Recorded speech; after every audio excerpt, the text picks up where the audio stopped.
राधे राधे, जय श्री कृष्णा। आज की कथा में आप सभी भक्तों का हार्दिक स्वागत है। भगवान श्री कृष्ण और श्रीमती राधा रानी की कृपा सदैव आप पर और आपके समस्त परिवार पर बनी रहे। दोस्तों, आज आप सुनेंगे ज्येष्ठ मास की कथा का 14वां अध्याय। इससे पहले के सभी अध्याय सुनने के लिए आप सभी का बहुत बहुत आभार है।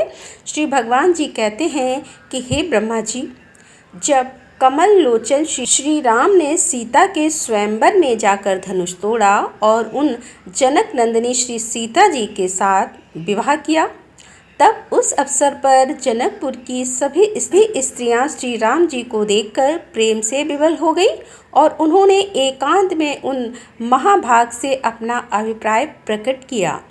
हे राघव, आप हमारे परम प्रीतम बन जाएं। तब श्री राम ने कहा कि हे सुंदरियों, तुम शोक मत करो। द्वापर के अंत में मैं तुम्हारी इच्छा अवश्य पूर्ण करूँगा। तुम लोग परम श्रद्धा और भक्ति के साथ तीर्थ दान, तप, शौच एवं सदाचार का भली भांति पालन करती रहो। तुम्हें ब्रज में गोपी होने का सुअवसर प्राप्त होगा। इस प्रकार से वर देकर धनुर्धारी करुणानिधि श्री राम जी ने अयोध्या के लिए प्रस्थान कर दिया और उस समय मार्ग में अपने प्रताप से उन्होंने भृगुकुल नंदन परशुराम जी को भी परास्त कर दिया था। फिर कौशल जनपद की स्त्रियों ने भी राजपथ से जाते हुए उन कमनी कांति राम जी को देखा और उनकी सुंदरता कामदेव को मोहित कर रही थी। उन स्त्रियों ने श्री राम को मन ही मन पति के रूप में वर्ण कर लिया। उस समय सर्वज्ञ श्री राम जी ने उन समस्त स्त्रियों को मन ही मन यह वर दिया कि तुम सभी ब्रज में गोपियां होंगी और उस समय मैं तुम्हारी इच्छा पूर्ण करूंगा। फिर सीता और सैनिकों के साथ श्री रघुनाथ जी अयोध्या पधारे। यह सुनकर अयोध्या में रहने वाली स्त्रियां भी उन्हें देखने के लिए आईं। तब श्री राम जी को देखकर उनका मन भी मुग्ध हो गया। वे प्रेम से विवल होकर मूर्छित सी हो गईं। फिर वे श्री राम के व्रत में परायण होकर सरयू नदी के तट पर तपस्या करने लगी। तब उनके सामने आकाशवाणी हुई कि द्वापर के अंत में यमुना के किनारे वृंदावन में तुम्हारे मनोरथ पूर्ण होंगे, इसमें कोई संदेह नहीं है। फिर जिस समय श्री राम ने पिता की आज्ञा से दंडक वन की यात्रा की, सीता तथा लक्ष्मण भी उनके साथ थे और वे हाथ में धनुष लेकर इधर उधर विचर रहे थे। वहीं बहुत से मुनि थे। उनकी गोपाल वेशधारी भगवान के स्वरूप में निष्ठा थी। रासलीला के निमित्त वे भगवान का ध्यान करते थे। उस समय श्री राम की युवा अवस्था थी। वे हाथ में धनुष बाण धारण किए हुए और जटाओं के मुकुट से उनकी विचित्र शोभा थी। अपने आश्रम पर पधारे हुए श्री राम में उन मुनियों का ध्यान लग गया। वे ऋषि लोग गोपाल बेधारी भगवान के उपासक थे, अतः दूसरे ही स्वरूप में आए हुए श्री राम को देखकर सबके मन में अत्यंत आश्चर्य हो गया। उनकी समाधि टूट गई और देवों के समान सुंदर श्री राम दृष्टिगोचर हो गए। तब वे बोल उठे कि अहो, आज तो हमारे गोपाल जी वंशी एवं वेद के बिना ही पधारे हैं। इस प्रकार मन ही मन विचार कर सबने श्री राम को प्रणाम किया और उनकी उत्तम स्तुति करने लगे। तब श्री राम जी ने कहा कि हे मुनियों, वर मांगो। यह सुनकर सभी ने एक स्वर से कहा, जिस भांति सीता आपके प्रेम को प्राप्त है, वैसे ही हम भी चाहते हैं। श्री राम जी बोले कि यदि तुम्हारी ऐसी प्रार्थना हो कि जैसे भाई लक्ष्मण हैं वैसे ही हम भी आपके भाई बन जाएं, तब तो आज ही मेरे द्वारा तुम्हारी अभिलाषा पूर्ण हो सकती है। किंतु तुमने तो सीता के समान होने का वर मांगा है, अतः यह वर महान कठिन और दुर्लभ है, क्योंकि इस समय मैंने एक पत्नी व्रत धारण कर रखा है और मैं मर्यादा की रक्षा करने में तत्पर रहकर मर्यादा पुरुषोत्तम भी कहलाता हूँ। अब तुम्हें मेरे वर का आदर करके द्वापर के अंत में जन्म धारण करना होगा और वहीं पर मैं इस उत्तम मनोरथ को पूर्ण करूँगा। फिर इस प्रकार मुनियों को वर देकर श्री राम जी स्वयं पंचवटी पधारे। वहाँ पर्णकुटी में रहकर वनवास की अवधि पूरी करने लगे। तब उस समय भीलों की स्त्रियों ने उन्हें देखा और उनमें मिलने की उत्कट इच्छा उत्पन्न होने के कारण वे प्रेम से विवल हो गईं। यहाँ तक कि श्री राम के चरणों की धूल मस्तक पर रखकर अपने प्राण छोड़ने की तैयारी करने लगी। उस समय श्री रामचंद्र जी ब्रह्मचारी के भेष में वहां आए और इस प्रकार बोले कि हे स्त्रियों, तुम व्यर्थ ही प्राण त्यागना चाहती हो, ऐसा मत करो। द्वापर के शेष होने पर वृंदावन में तुम्हारा मनोरथ पूर्ण होगा। इस प्रकार का आदेश देकर श्री राम जी का वह ब्रह्मचारी रूप वहीं अंतर्ध्यान हो गया। तत्पश्चात श्री राम जी ने सुग्रीव आदि प्रधान वानरों की सहायता से लंका में जाकर रावण प्रवृत्ति राक्षसों को परास्त किया और फिर सीता को पाकर पुष्पक विमान पर अयोध्या चले गए। राजाधिराज श्री रामचंद्र जी ने लोगों का अपवाद के कारण सीता को वन में छोड़ दिया। अहो मूल पर दुर्जन का होना बहुत ही दुखदायी है।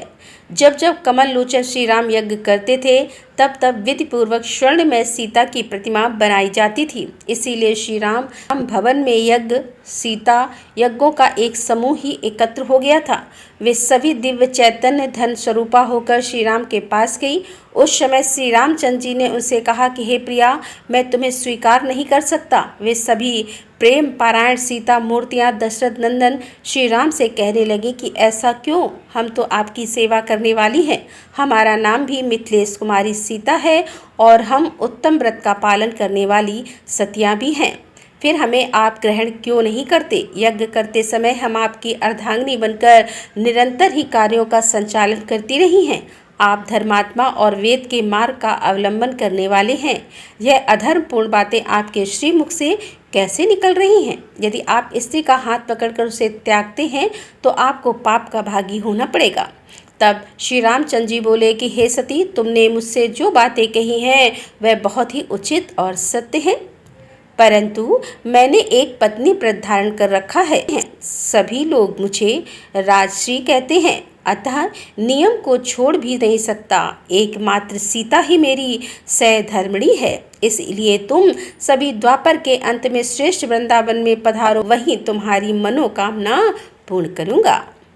भगवान श्री हरि ने कहा कि हे ब्राह्मण, बेयज्ञ सीता ही में गोपियाँ होंगी और अब अन्य गोपियों का भी लक्षण सुनो। भगवान श्री हरि कहते हैं कि बैकुंठ में विराजने वाली रमा देवी की सहचर श्वेत दीप की सखियां, भगवान अजीत अर्थात विष्णु के चरणों के आश्रित उर्द बैकुंठ में निवास करने वाली देवियां तथा श्री लोकाचल पर्वत पर रहने वाले समुद्र से प्रकट श्री लक्ष्मी जी की सखियां, वह सभी भगवान कमलापति के वरदान से ब्रज में गोपियां होंगी।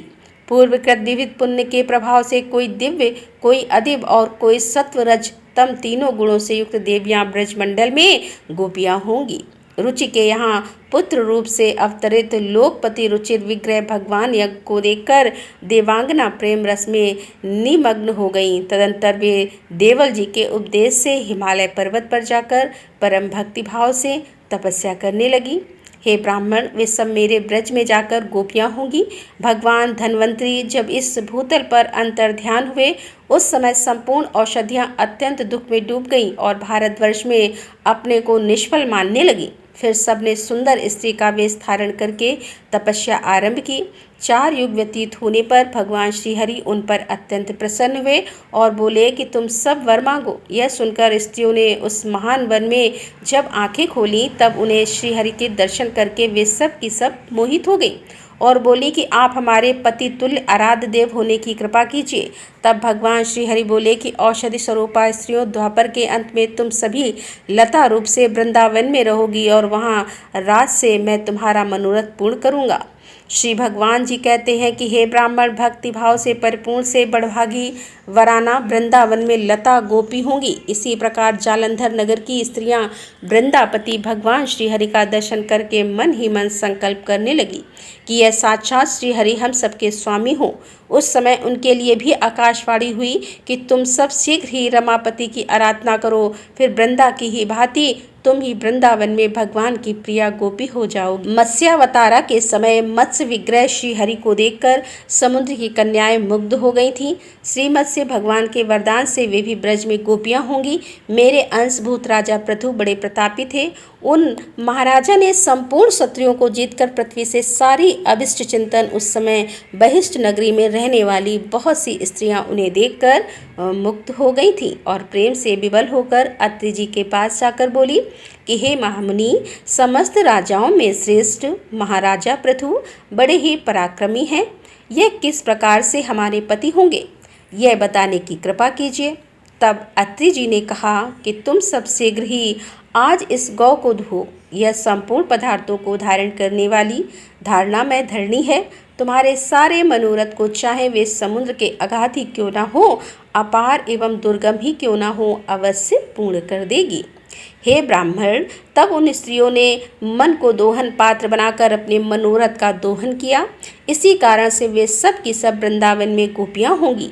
बहुत सी श्रेष्ठ अप्सराएं जिनका रूप अत्यंत मनोहर था और जो कामदेव की सेनाएं थीं, भगवान नारायण ऋषि को मोहित करने के लिए गंधमादन पर्वत पर गईं, परंतु उन्हें देखकर वे भी अपनी सुध बुध खो बैठे। उनके मन में भगवान को पति बनाने की इच्छा उत्पन्न हो गई। तब सिद्ध तपस्वी नारायण मुनि ने कहा कि तुम ब्रज में गोपियाँ होगी और वहीं तुम्हारा मनोरथ पूर्ण होगा।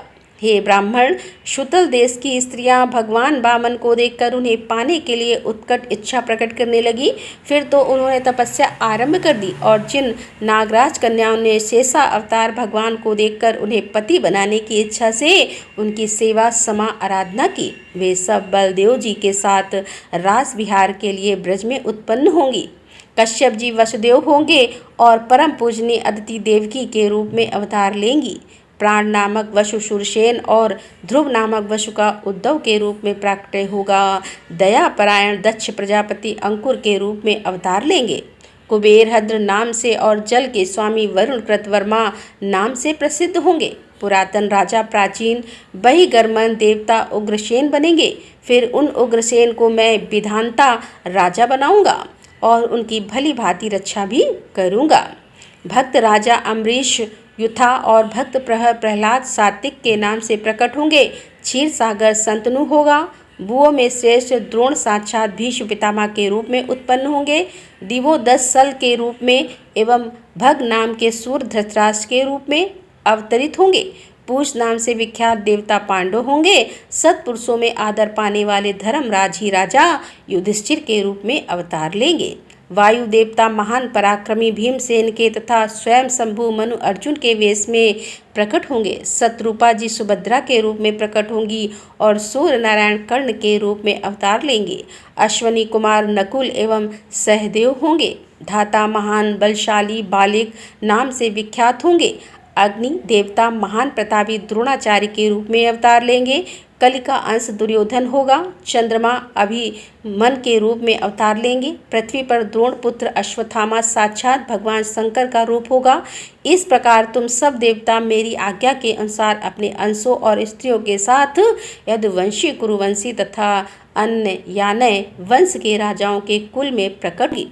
श्री नारद जी कहते हैं कि हे राजन, कमल ब्रह्मा से यूँ कहकर भगवान श्रीहरि ने दिव्य रूप धारणी भगवती योग माया से कहा कि भगवान श्रीहरि बोले कि हे महामते, तुम देवकी के 7वें गर्भ को खींचकर उसे वसुदेव की पत्नी रोहिणी के गर्भ में स्थापित कर दो।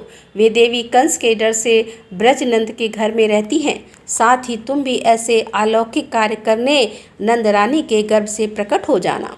श्री नारद जी कहते हैं कि हे परम श्रेष्ठ राजन, भगवान श्री कृष्ण के वचन सुनकर संपूर्ण देवताओं के साथ ब्रह्मा जी ने परात्पर भगवान श्री कृष्ण को प्रणाम किया और अपने वचनों द्वारा पृथ्वी देवी को धीरज देकर वे अपने धाम को चले गए। मिथिलेश्वर जनक, तुम भगवान श्री कृष्णचंद्र को साक्षात परिपूर्ण परमात्मा समझो। कंस आदि दुष्टों का विनाश करने के लिए ही इस धराधाम पर पधारे हैं। शरीर में जितने भी रोए हैं उतने जवाएं हो जाएं, तब भी भगवान श्री कृष्ण के असंख्य महान गुणों का वर्णन नहीं किया जा सकता। हे महाराज, जिस प्रकार पक्षीगण अपने शक्ति के अनुसार ही आकाश में उड़ते हैं, वैसे ही ज्ञानी जन भी अपनी मति एवं शक्ति के अनुसार ही भगवान श्री कृष्णचंद्र की दिव्य लीलाओं का गायन करते हैं। राधे राधे। जय श्री कृष्णा। आज की कथा का यहीं पर समापन करती हूँ। उम्मीद करती हूँ यह कथाएं आपको ज़रूर पसंद आती होंगी। तो अगर कथा पसंद आती हो तो वीडियो को लाइक किया कीजिए और अगर संभव हो तो वीडियो को शेयर भी किया कीजिए और कमेंट बॉक्स में राधे राधे ज़रूर लिखा कीजिए। तो दोस्तों, मिलते हैं इसके आगे की कथा लेकर। तब तक के लिए राधे राधे। जय श्री कृष्णा। हर हर महादेव। जय भोलेनाथ की।